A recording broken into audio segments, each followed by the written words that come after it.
এখন বিকেল ৪টা বাজে আমি রান্নাঘরে আসলাম। এক চুলার জন্য মাছের তরকারি বসাবো। তার মধ্যে মসল্লা কষতে দিয়েছি। আরেক চুলায় আমি তেল আর পেঁয়াজ দিয়ে দিলাম। এখানে আমি কিছু সিদ্ধ করে মাংস রেখেছি, ওইটাকে রান্না করব। একটু ঝাল, ঝাল করে রান্না করব। রোস্টের মসল্লাও দিয়ে দিলাম। আর এই চুলায় আমি বসিয়ে দিলাম, পোলাওটা বসিয়ে দিলাম।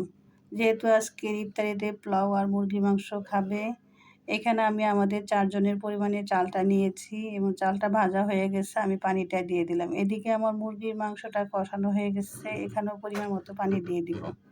আর পোলাওটা হয়ে গেছে, তারপরে আমি রান্না করব, চিংড়ি মাছ দিয়ে একটা সবজি করব।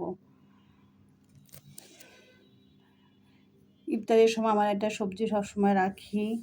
এই যে আজকে চিংড়ি মাছ দিয়ে একটু সবজি রান্না করব। দেখেন আমার এই যে মুরগির মাংসটা হয়ে গেছে। আজকের রান্না আমার এখানেই শেষ।